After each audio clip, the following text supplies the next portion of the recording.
Welcome, welcome to the Real-Time Storytime by Robert R. Ricks. We will get this thing started pretty soon. What I need for you guys right now is just to hold tight. We need to allow people to show up because this show is nothing without the viewers. You see, I require keywords or phrases that you will give me, and I will craft a story based off these keywords. I have about 2.5 minutes to create the story. And then after I create the story, I have to see if I got all of the keywords in, at least 10 of them. We try to have at least 10 to 14 keywords, and I attempt to get all of them in, but if I can get at least 10, it's a good day. Now, I know you guys are going to have some really crazy ones. Now, I do need to warn any new viewers. The existing crew that comes here on a regular basis are filthy, nasty motherfuckers with foul language. If the language is going to be a problem, you might want to check out now, because these stories, 9 times out of 10, are extremely vulgar, sometimes violent, oftentimes very weird, and sometimes funny. Alright, we'll get this thing started pretty soon. Hang tight.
Five, four, three, two, one, zero.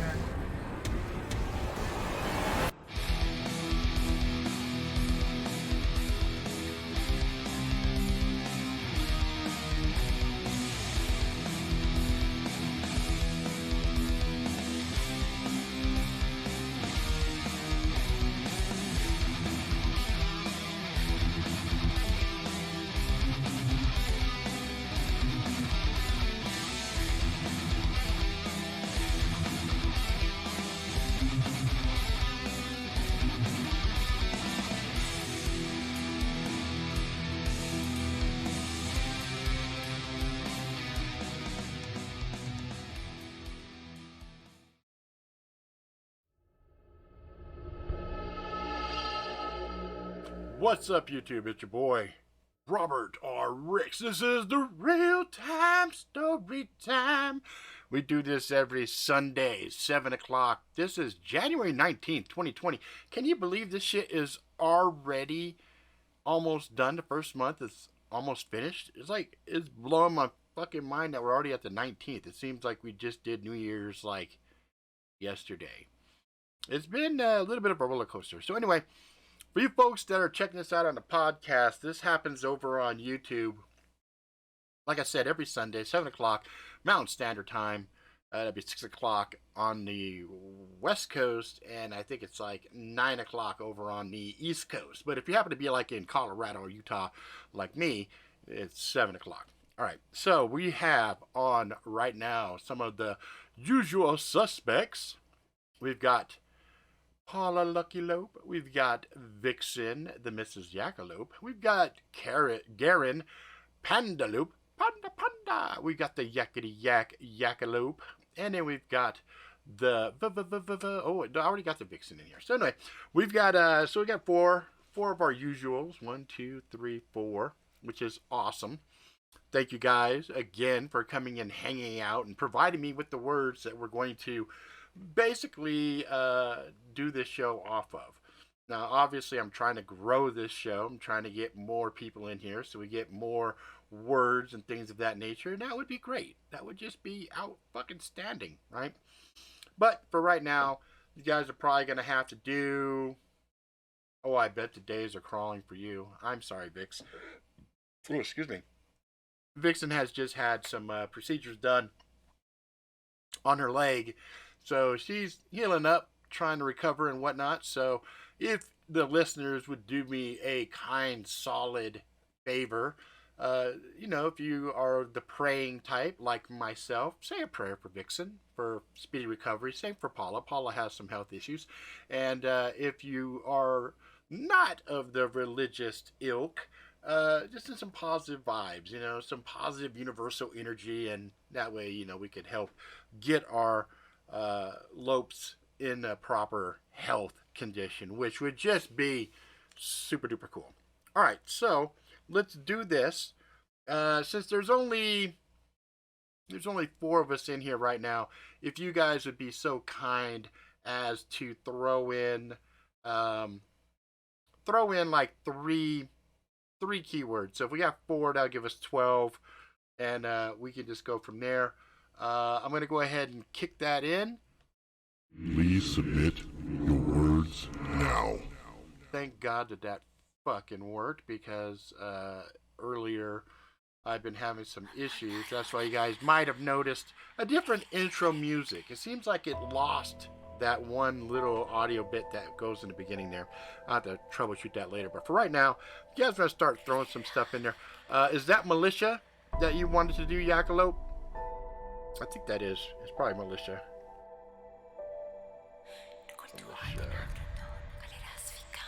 Let's see.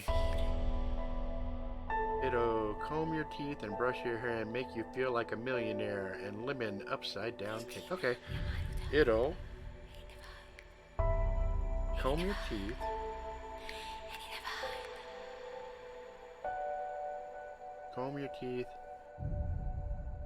and brush your hair and make you feel like a millionaire.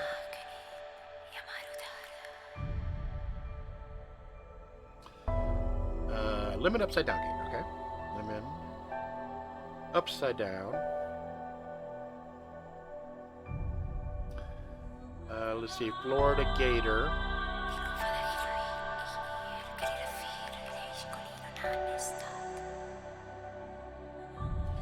Gator football. Breast cancer awareness.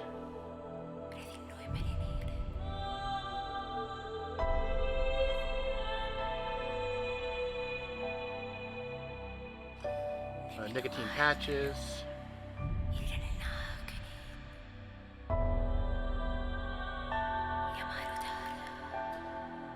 Wound vac.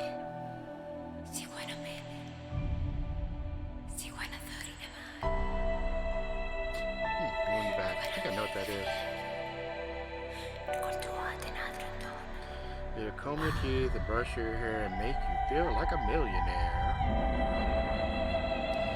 Got 7. I need at least 3 more. So if you guys can throw some more in there for me, that would be quite appreciated. There we go. Honor, thank you. Honor, justice in the American way. So I just need 2 more. There we go. Pineapple meringue pie. It looks like somebody's hungry here. Pineapple pineapple meringue pie. Let's need one more. One more, and then that will give us our 10, and we will be off to the races. So we got so far Militia, it'll comb your teeth and brush your hair and make you feel like a millionaire. Lemon upside down cake, Florida Gator football, breast cancer awareness, nicotine patches, wound vac, honor, pineapple meringue pie. And then last one is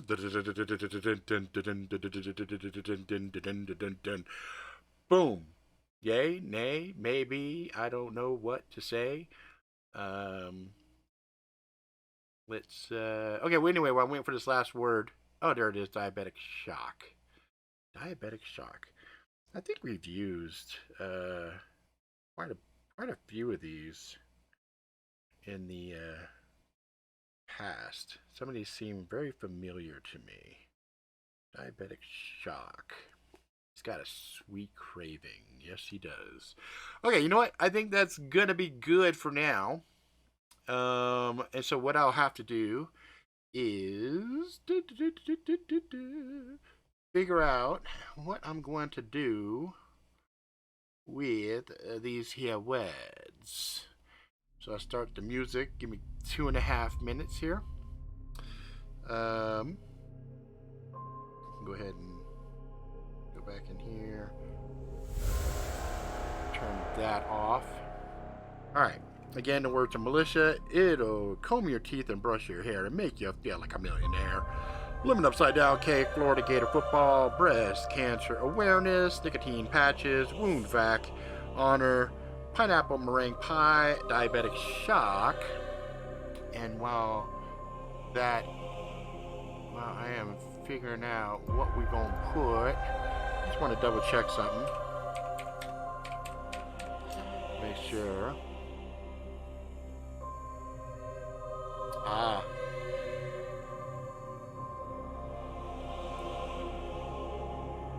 Got it.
Okie dokie.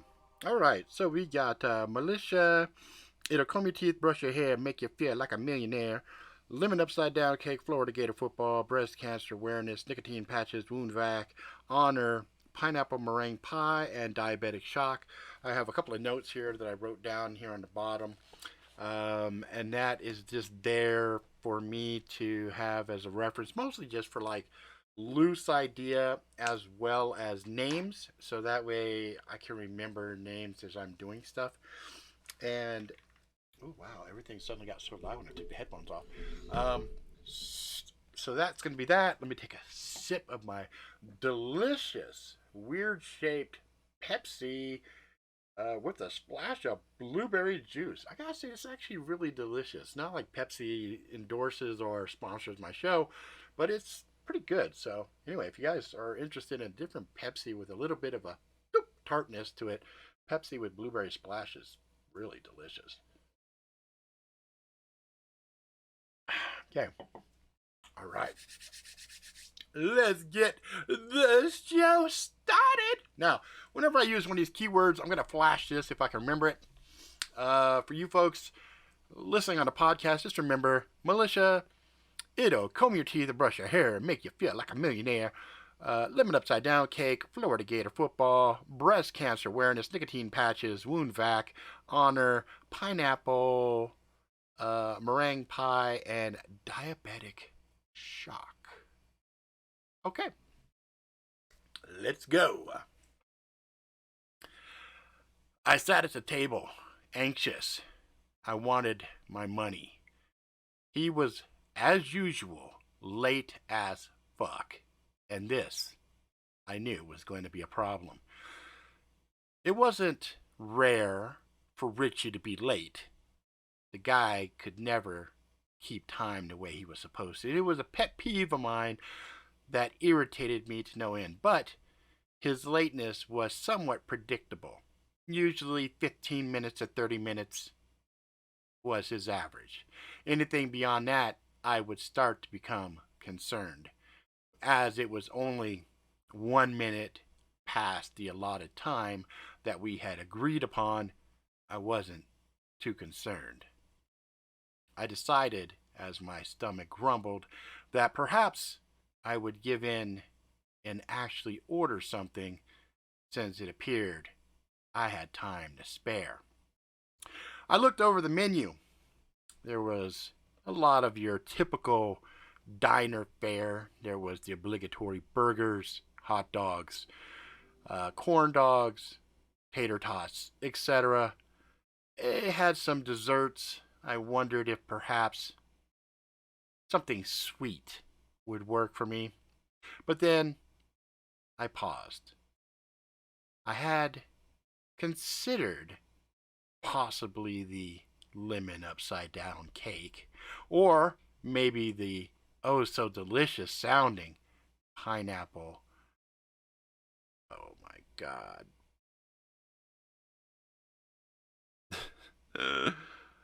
Pineapple meringue pie. But both of those made me chuckle because I knew once I started there would be no stopping until I ended up with diabetic shock. So I instead decided to order a cup of coffee, a BLT, and sit back and wait. The waitress came over as she saw me close the menu, and I placed my order. She smiled and nodded and disappeared with my order. I pulled out my phone, checked for any voicemails, any missed emails, etc., and there was nothing. I was sitting near the back of the diner, as I often did, with my back to a safe wall, knowing exactly where the exit was.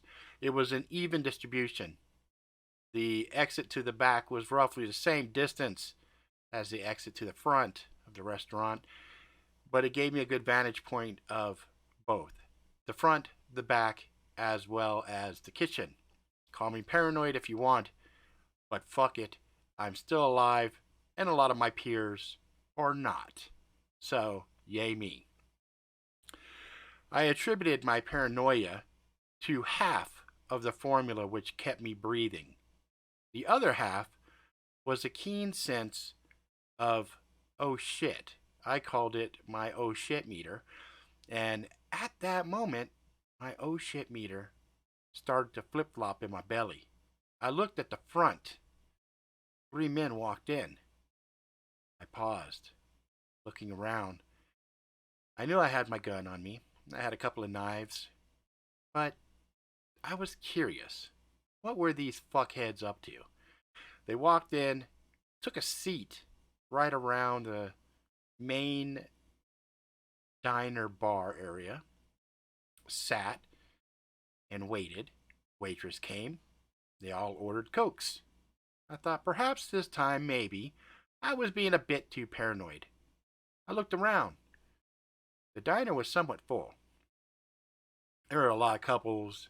There were a few stragglers, some lonesome folks kind of just sitting there. There were a couple of guys who looked pretty weathered. Ex-military, possibly? No, not ex-military. Perhaps wannabes. There were a lot of militia walking around, and some of them were open carrying. There was a heightened sense of take my guns from my cold dead hands. So some of these guys, like these two that I were sitting on the far end of the restaurant near the front, they actually had pistols on their hips, plain for everybody to see. It made the three guys a little nervous. Oh, these guys thinking about robbing this place? Not very smart, considering there was a police station roughly a block away. We'll see what happens. I waited a little longer, still keeping an eye on the three knuckleheads that had walked in, when I heard a little high-pitched shrill scream to my left. There was a little girl, sitting there, pointing at me. She ran up, tugged at my pants, and smiled and giggled and laughed. Oh, wow. I looked. Her mom chased after her, and she said, "I'm so sorry. She's just so crazy these days." I waved it away. No worries, no worries. No harm. The little girl again screamed and giggled.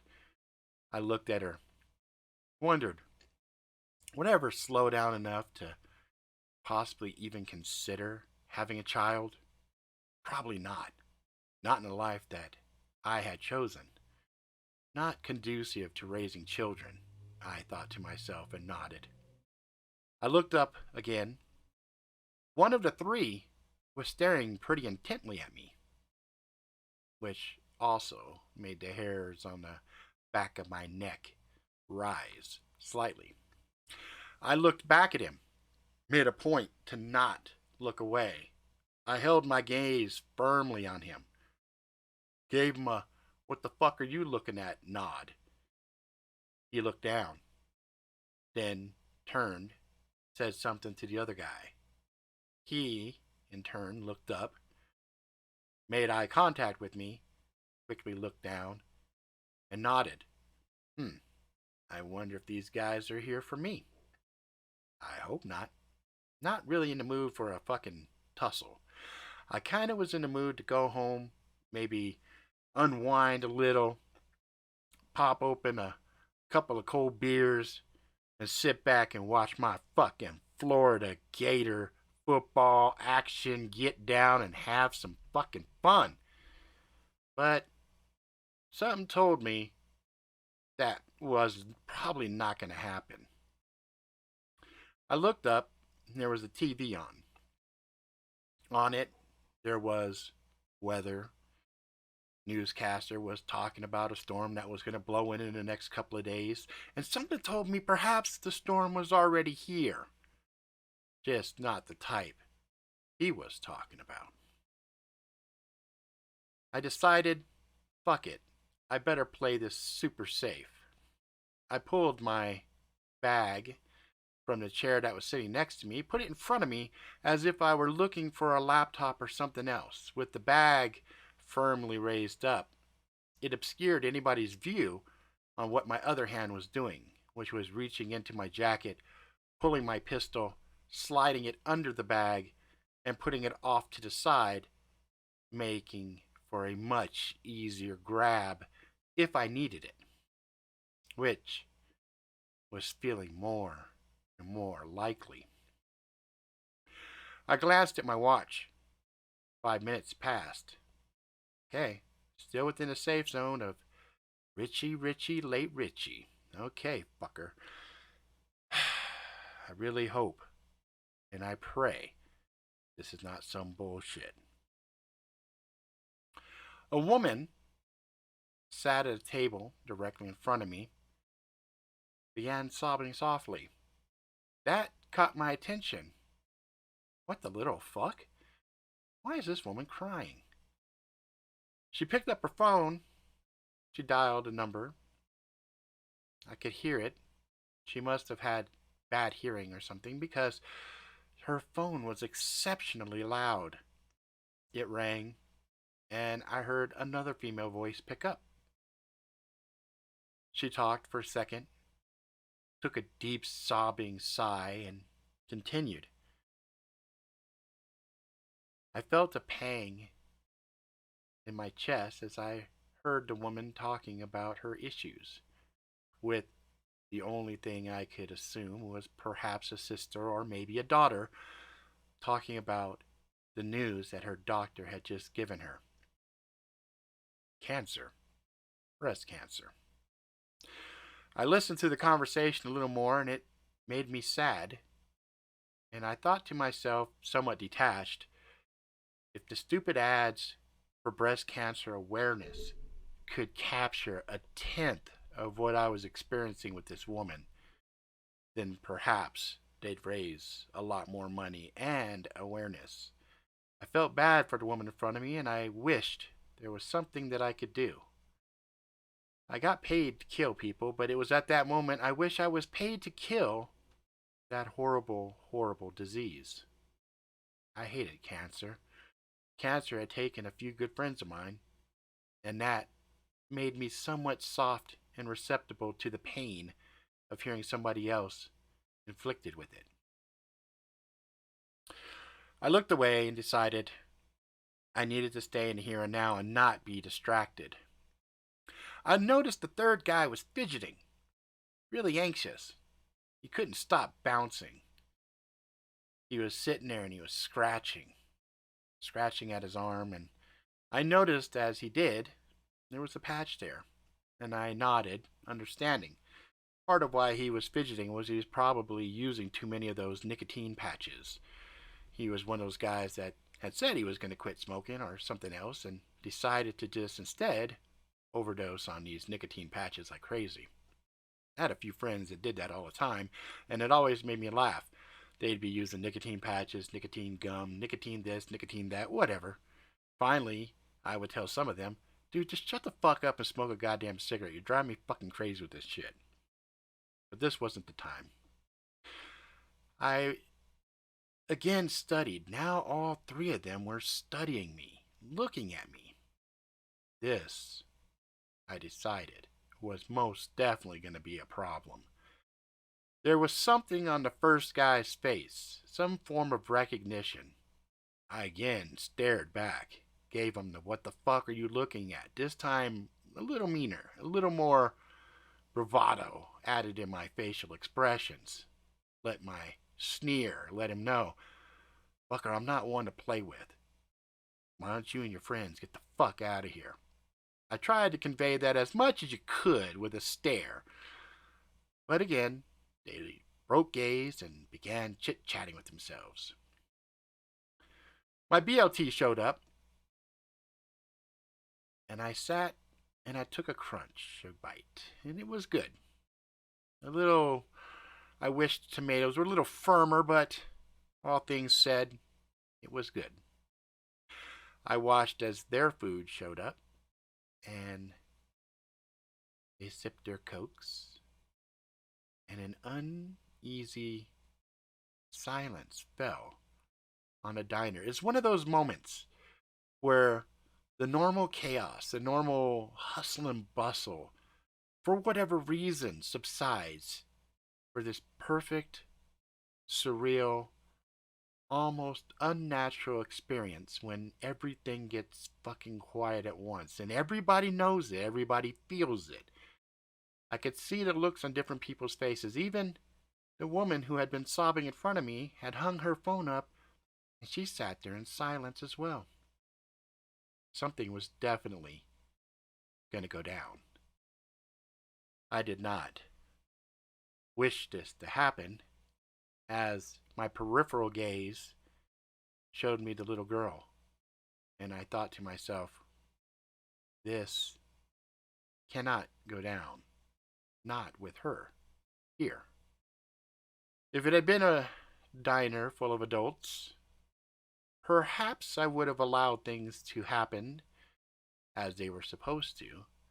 But this one time, this moment of weakness on my part, I decided I was going to intervene and not allow it to go as it was supposed to. In the eerie silence, that moment of silence, there was a jingle at the door, 2 more men walked in. They saw the 3. Everybody made eye contact with them. The 3 at the bar looked over at me. The 2 men coming through the door followed the gaze and saw me. They were wearing heavy coats. It was hot as fuck outside. Not the type of weather that people would wear long coats in. My hand was on my gun, but then I decided conventional weapons were not going to suffice. My stomach flip-flopped horribly. I knew, before the men even reached into their jackets, what was about to happen. Instead of pulling my gun and dispatching the men as quickly as possible, instead, I dove to my left, grabbed the little girl while raising my hand in the air, tracing arcane glyphs in the air. Power radiated from my fingertips as the men opened their jackets, revealing vests covered with explosives. Now I understood why the 3 were somewhat fidgety, and especially number 3. They knew this was a suicide mission. These fuckers had all come to kill me. They didn't care that I was sitting in a diner full of people and a child. Collateral damage, I suppose, but not today. As my fingers traced the glyphs in the air, power exploded outwards. As the men detonated, there was an explosion. There was a flash for the briefest of moments, and then everything was still. I stood up. I grabbed the little girl, who was also frozen, walked her out the back, opened the door, repositioned her, went back in, collected all of the rest of the patrons of the establishment, brought them into the back as well, got the waiter, the waitress, the store manager, I would assume, obviously the person in charge. He was heavy, fat fucker, made that a little difficult. I got them all outside, went back, saw the explosion, grabbed my gear, went into the back, and then had to make a decision. Allowed the explosion to happen, which could have escalated further, could have blown up the building's gas line, and all my hard work of getting everybody outside would have been for nothing, because that explosion would have caused a secondary explosion, which would still got us in the back. Or something that was a lot harder and a lot more painful for myself, which was to do a pocket time reversal. Now, the reason that that's painful is time is like a big giant fucking train, and that bitch will move, and you can slow it down just enough to get out of its way, or you could do a slight reversal in an area. Now, the reason it's painful, when I go into the caboose and I rearrange the furniture, for example, but I do it in such a way that even with the train moving forward, that energy of moving forward is negated. So it's almost like I'm rearranging the furniture all at once, and then in a split second rearranging it back while trying to resist the forward motion of the train. I know, it's a fucking mind fuck. Just roll with me. Just understand, by me doing what I was about to do, there would be a price to pay. I'll make it more simple for you. You ever been kicked in the nuts? Or if you're a girl, punched in the tits? Hurts, right? Multiply that by at least 100. Then you'll get the physical aspect of it. There's another physical part that is inside of the head that's a little bit worse. So a nut shot and a migraine times 100. There you go. I think that's easy enough for you to follow. Anyway, I chose the second one because I kept flashing back to the little kid, and I wasn't going to take a chance of something happening to her. So, I grabbed my gun. I rolled the time back. It was hard. It was very hard. And I had to be careful because as I rolled it back, I wanted to roll it back just far enough when shitheads that detonated, their hands were clear of their vests. Once I did, I stopped the time again, walked up, examined their vests, made sure there wasn't a dead man's switch or any other dumb shit like that, and once I was satisfied, I set about taking the vests off. I took the vests off of them. I went to the three knuckleheads that were at the bar, searched them real quick, found all of their weapons, brought it back, put it on my table, and then went and I looked at the time bubble that I had created. One thing I wanted to make sure was it was just contained within the restaurant. The other reason that this was painful, I had taken everybody out of the restaurant, the diner. And by me doing a localized times reversal, I had to omit each and every one of those, which made things immensely difficult, but manageable. Like I said, nutshot, nutshot, nutshot, migraine, migraine, migraine. Bad day for me, but fuck it. It was what it was. The things I did to make sure the innocent wouldn't get fucked up.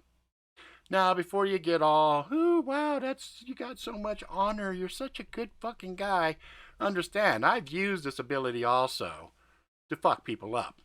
And not for good reasons, but for monetary reasons. So, before you put me on some kind of a pedestal, understand, I understand anyway, that I'm basically just a piece of shit.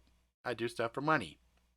But every so often, shit like this pops off where my conscience would not allow me to have a little kid get wasted on my watch. So as I continued to struggle with the time, I finally felt confident things were going to be okay. I took a breather. This shit's not easy. I had to readjust, get ready, set myself, and prepare. Because after this, once time started, there was always a backlash. And the backlash, if I wasn't careful, could knock me out. And all my hard work would have been for nothing because they could just walk up and pop a cap in my ass while I was there unconscious. That was not going to happen. I took a breath. I drank a couple glasses of water. My stomach hurt a little bit. I walked to the back bathroom. Took a little bit of a break there. When I was done, flushed the toilet, which did nothing yet, but it would once I was back out front and allowed time to flow again. And then I sat there, took out my gun. One of the three, the first guy, he actually had a really nice pistol. I decided that would go in my left hand, and then I allowed time to flow again. All five of them looked confused as shit when they looked around and saw all of the patrons were suddenly gone. The men flung their jackets open and reached for their vests, and there was no vest. They all looked at me, and I pointed to the pile of shit I had sitting in front of me, and I shrugged. I gave them a, oh, fuck, sorry guys. I quickly squeezed off 4 shots. 2 guys in the front, on the ground with holes in their head. Fidgety number 3 and number 2 dead. Number 1, I pointed at him. Said, come here, shithead. Let's talk. Again, I traced symbols in the air because I wanted to take my time with him. I wanted to make sure I had my answers. And I knew if I had allowed time to flow, the people in the back, confused and wondering how they suddenly had teleported from the diner outside to suddenly a parking lot in the back, would be screaming and coming in and calling the police and all kinds of other distractions, which I was not in the mood for. He looked at me. He looked at his dead friends. I motioned, and I used the gun to motion for him to come and sit down and let's have a powwow. He came over, visibly shook, sat down, stared at me. So, shithead, who hired you? It's, it's true what they said. Okay, what who said? You're a demon. No, I'm not. That's funny as fuck, but no, that's not true. How did you, how did you do this? Look, Yuckles, I could try to explain it to you, but your brain wouldn't be able to understand. What I want to know, though, is, who the fuck hired you? He paused. Well, I, I can't say. Oh, you can't say. Well, let me enlighten you a little bit, dipshit. See, I just did a time stop. You notice everything outside. Turn around, look outside. See that car? See all the cars? None of the cars are moving. Look, there's even a fucking bird in mid-flight, just hanging there. You see it? You see that bird right over there? You see it? He turned around and looked. He saw the bird. Turned back around. His mouth was open, shocked. We were, we were set up, weren't we? Yeah, it looks that way, shithead. See, what I suppose is going to happen is your bombers came in, went to detonate. I stepped in, stopped it. I probably set off a whole lot of fucking alarms for other people like me that might have been looking for me. And you guys just made shit kind of bad for me. So we need to talk because I need to know everything. And in fact, you know it might be faster? How about this? So you see the gun right here. He looked right at the gun. With my other hand, I motioned again. He was close enough to me. I traced a glyph in the air and slapped it on his forehead. The symbol glowed brightly as if I had branded his skin. It went red, it went blue, and finally strobed green. Ah, there we go. Okay, so, shithead, who hired you? Richie. What? I'm sorry, say that one more time? Richie. Richie has no money, motherfucker. How can Richie hire anybody? I mean, Richie has the money that the... Oh, shit. Richie's the boss. Yes. Well, that's risky. The boss acting like a fucking low-level guy. Okie dokie. So, Richie hired you to come in and kill me? Yeah. Wow. Wonder why Richie didn't do this himself. Oh, shit. So let me ask you another question.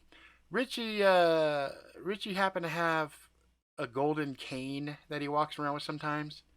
Yeah, really ugly. It's got a bunch of weird drawings and stuff on it. It's like kind of like a voodoo cane. Yeah, okay. All right. Okay, well, you know what?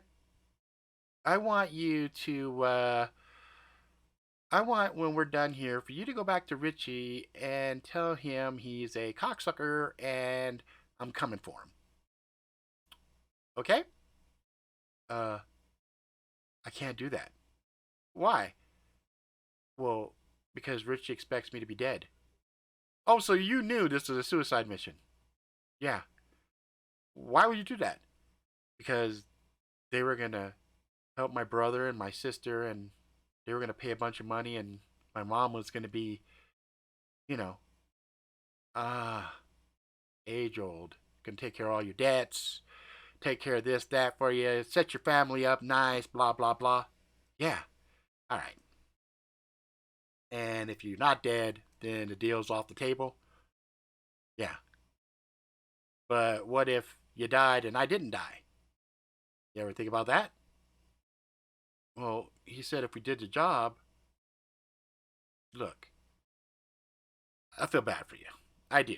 You're willing to die for your family, and I think, you know, that's an honorable thing. But you're not going to get it because I'm not going to die. And when I'm done, Rich is going to be dead. So no one's going to be around to pay that. He looked sad. He looked frustrated.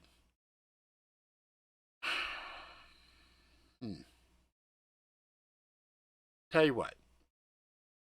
I'll do you one better. I reached in my bag. I pulled out a chain. On it was a stone.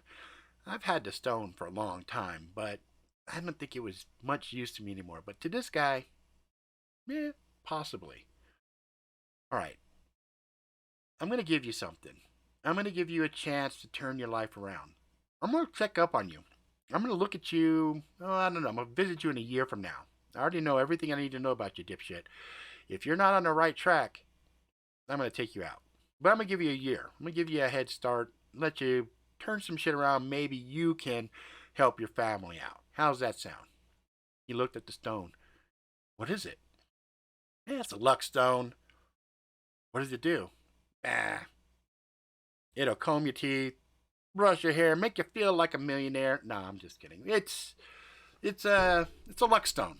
So what it will basically do is, as long as you're trying to do something with real pure good motivation, the likelihood of the event happening is greatly increased. I don't understand. Okay, you're gonna go bet on the ponies, right? But you're betting on the ponies because your mom needs an operation. Since you're betting on the ponies to help somebody, your pony is more inclined to win. It's a luck stone. It will help you, but only for shit like your family. You dig? Yeah. Wow. You do this for me? Yeah, I think I will. I still had the glyph on his forehead, so I had complete control over him. Okay, here's the deal. You're going to go home. You're not going to call Richie, because by doing so, he's going to know you're alive, and he'll probably send somebody to kill you before I get a chance to kill him. So, you're going to go home. You're not going to say shit to anybody. You're going to use that luck stone to get whoever you have close to you out of town. And then, I don't know, stop at Vegas or something. Play some whatever you like to play. You got a little money, right? Yeah, I've got about $1,000. That's more than enough. Okay, dipshit, out you go. He got up, walked to the door, paused, looked back at me, then looked down at his friends, shrugged, and he left. Ah, Richie, you fucker. What the fuck am I gonna do with you, you piece of shit? Well, I could go straight to him. I could do... How about this? Fuck this. Again, since I had decided I was breaking all the rules, I might as well go ahead and break them all. I made several more passes in the air, concentrated really hard, and then I thought his name. Richie? I heard his response immediately. Marcus? Dude, seriously? You sent some fucking amateurs out to kill me? Well, I had to test. I suspected. The Kane had told me you were the one, but I wasn't sure. Richie, I really liked you. Look, how about we have a conversation and we work this out like two magically endowed individuals, as opposed to me hunting you down and killing you. Or, worse, leaving with so many fucking holes in you that 1,000 wound vacs alone wouldn't be able to patch you up and keep you from seeping out. How's that sound? I heard a soft chuckle. What do you got in mind? Well, if you have the cane, obviously you were trying to take me out of the picture because there was something bigger you were after that you knew I would normally not allow you to have access to. The orb? Oh, look at the brains on Brad! Yeah, dipshit, the fucking orb. If you're interested in the orb, allow me to pull you to me so we can talk about it. We're still in public. There's people behind us. I left them out. It's a time. I stopped time. So nobody can interfere with us. Nobody can, interrupt our conversation. It's safe for me. You got a little bit of a risk, but a little bit of risk the minute that you sent these fuckheads after me. That's fine. I I suppose that's fine. Pull me through. I took a deep breath. I was already pretty maxed out. I was pretty tired. I was drained. Holding the time stop was very difficult. But I knew some shit he didn't. I made several passes in the air, waited. Okay, I'm pulling you. I felt a soft relaxation of his mind. I pulled him to me. He materialized in the seat in front of me. There was a little bit of oiliness around his face. Motherfucker, were you eating like lobster or something? Yeah, I was.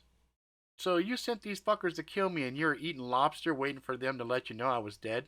No, I figured you weren't going to die. I figured we'd have something like this going on. Either you'd come to me or I'd end up coming to you. But I just had to know for sure. Yeah, okay, well, your fucking plan worked. Richie. Is that really your name? Yeah, that's my name, Richie. Oh, well, I didn't know. Usually bad guys have more elaborate names. Richie didn't seem appropriate for, like, a big boss guy. You know what I mean? Okay, Marcus, enough bullshit. You were saying something about the orb. Oh, this? I reached into my bag, pulled out a little crystal orb, held it in front of me. This, right? His eyes got wide. You walk around with it? Yeah. It's part of my bag of tricks. I got all kinds of shit in here. I saw his eyes squint. Wonder. Amazement. I could read him like a book. He was thinking, what else is in the bag if he's carrying the orb? What else could he have? Look, Richie, you're a cunt. I really should kill you, but, I'm in a generous mood. I'm tired. I'm grumpy. I was doing jobs for money, but you've made me break a few rules here. So really the money is somewhat inconsequential at this point. Since I've already broken these rules, I'll just conjure up some gold. So it doesn't really fucking matter at this point. But I was trying to stay off the radar. But now, because of what you've done, I'm on the radar again. And I don't appreciate that. But I'm not really trying to fuck up my karma by just killing people that really aren't a threat to me. He looked a little upset. Almost insulted. You don't consider me a threat? No. I tossed the orb to him. He caught it. He held it. He lifted up the golden cane. It flashed. The orb also flashed in unison with it. You do realize what you've done, right? He said with a maniacal look in his eyes. Yeah. I'm giving you a very powerful pair there. The cane itself is very powerful, but the orb is kind of a multiplier. It increases everything. Yes, it does. And with this, I have more than enough power. You know what was funny? I interrupted. Again, he looked hurt that I had not allowed him to continue his monologue. I was going... No, but you know what was funny? One of your guys actually thought I was a fucking demon. He paused at that. Yeah, why is that funny? Well, because there's rules, right? A demon can't walk around and, unleash carnage and shit unless it's summoned. There's rules.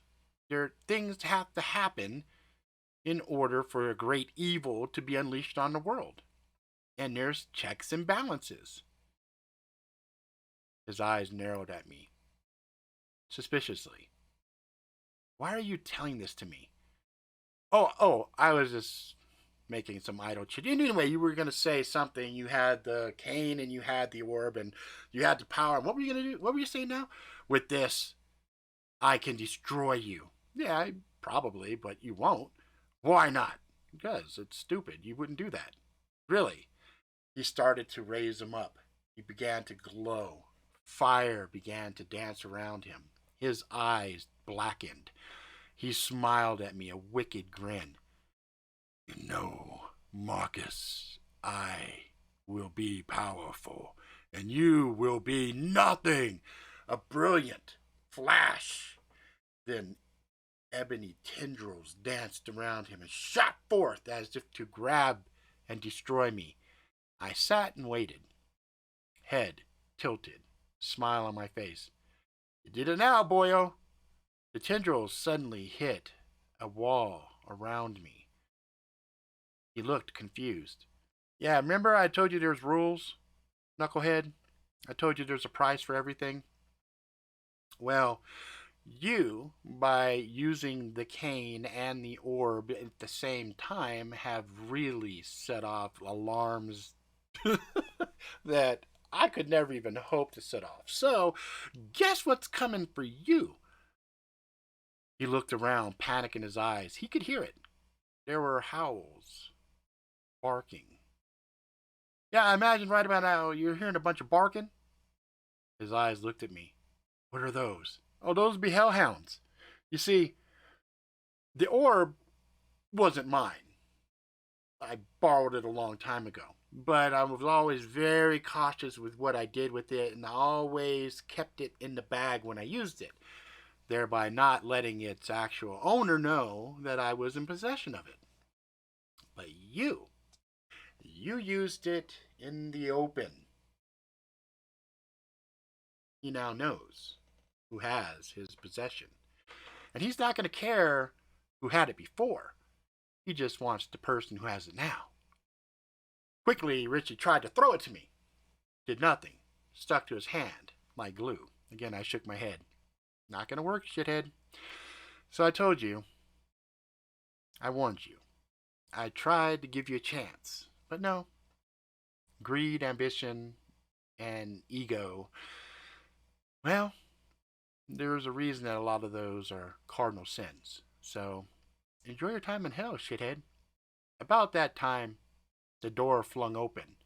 Regardless of my time spell that had stop time, there are entities, very powerful in nature, that can ignore such spells. The massive form that walked in with 4 black hounds at its feet was one such being. He walked forward and looked at me and considered me and smiled, winked at me. We knew each other. Marcus. Hey, what's up, Asmodeus? Been a minute. Yes, I know it was you, but doesn't matter. You and I will talk at another time. But now I have this back. He reached forward, grabbed the orb. The orb was tiny in his fingers. He looked at Richie, who had shit himself. Literally shit himself.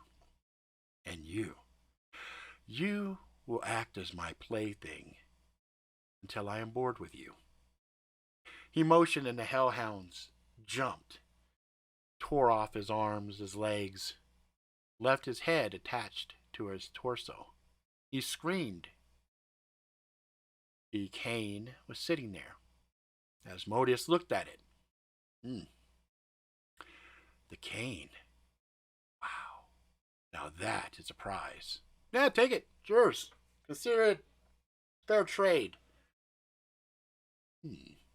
I will. We're not finished, though. No, we're never done. I get that. But you're not mad about the orb now. No. Me and you and the orb are squared. All right. All right, Richie. You have yourself a good time there, buddy. Hey, Asmodeus, I got a quick question for you. A little small request. Maybe some food, some chow for your pups here. See them bodies over there? He looked back and saw the 4. Yes. You know, this diner was real nice before those shitheads showed up. Could you do me a solid and, feed your pets? Yes. That's acceptable. The hounds made no mess. Everything was immaculate where the bodies had been. They walked out the door. I sat there smiling, head feeling like a nuclear explosion had gone off. The others would know where I was. It was fine. I could deal with them. I had taken out probably a huge threat. But for now, things are going to be okay. I allowed time to flow again. Reached up. My nose was bleeding. I wiped it up. I put everything back inside my bag. All of the guns and everything else I had, the explosives. They all fit nicely in the bag. People started to mill back in from the back, and they looked confused. They all came in, sat down. Little girl came up and poked me. "You're a magic person, aren't you?" she said with a little grin. I winked and smiled at her. Yep. She's like, "That's cool." I decided, you know what? I was going to go ahead and have that pineapple meringue pie after all. All right. Bingo, bingo, bingo, bango, bango, bango. Let's see. We had Militia. It'll comb your teeth, brush your hair, make you feel like a millionaire. Lemon upside down cake, Florida Gator football, breast cancer awareness, nicotine patches, wound vac, honor, pineapple meringue pie, and diabetic shock. So we got them all. Oh shit. Why is my video all frozen like that? Well, I see that the clock is still going. And I see that that's still going. Oh, there it goes. Everything came back. Wow, that was fucking bizarre as a motherfucker. Oh, man. I wonder how long that video was sitting there frozen like that. The audio went, though, right? As long as the audio went, I think we're okay. But that's going to end the story. And that was fun. I had an idea for that scenario of, you know, some bad people coming in and doing some crazy shit, and then a guy that had some kind of power averting it because of a kid. Because it was something I remember one day I was sitting in a restaurant with my wife. We were eating at a Thai restaurant, and I had a little kid kept coming up fucking with us. And I kept thinking, oh, cute kid, right? And then some other people came in, and I had a real crazy vibe from them when they came in. And I was like, what the fuck, right? And then I had that whole scenario play out in my head. Like, oh, that would be a fun story one day. And lo and behold, I was able to actually get it out here. So, kudos to me for that one. And there's some Dungeons and Dragons reference in there. For anybody who's played Dungeons and Dragons, Asmodeus was definitely a character that your high-level characters would come in contact with from time to time, as well as another character named Orcus. Orcus was another one that we would have interactions with from time to time. But anyway, that's going to be the story, and I hope you guys dug it. I had fun with it, and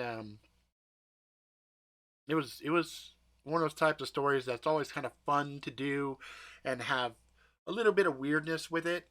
And like a lot of my stories, they start off somewhat mundane, goes a certain way, and then I like to flip that shit. And so that's what I did there. As long as the audio was fine, that's all I care about. If the video kind of froze every so often like it did on me right there, that's okay. So as long as the audio is fine, because that's what I make the podcast off of. So that's going to be it for now. We will do this again next week, motherfuckers. Hopefully we'll get some more people in here. You know, I need to get... It kind of sucks when you guys have to do triple duty and give me 3 sets of keywords and everything. So I'm going to start trying to promote more and get, you know, more people involved so we can start to get a little more variety on some stuff. But that's it for now. And if you guys want to support the channel, obviously there's swag that you see. That's on tacticalgeek.com. The latest story is Choices. That's being done right now. And let's see. I think it's pronounced as Mode... Asmodeus. Asmodeus. Yeah, it could be. I used to say Asmodeus, so I know it sounds like odious, malodious. Anyway, we just say Asmodeus. So, you know, even if it is Asmodeus,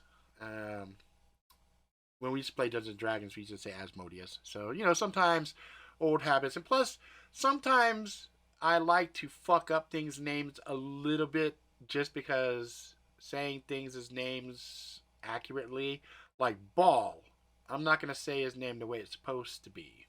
Ball, I'll just say ball like football, but we'll leave it at that. We'll just leave it at that. You know what I'm saying? But for now, that's going to be it, guys. Thank you guys very much for hanging out with me. It's always a joy for me. We will do this again next week. Be good, have fun, and I will see you guys next time. Bye-bye.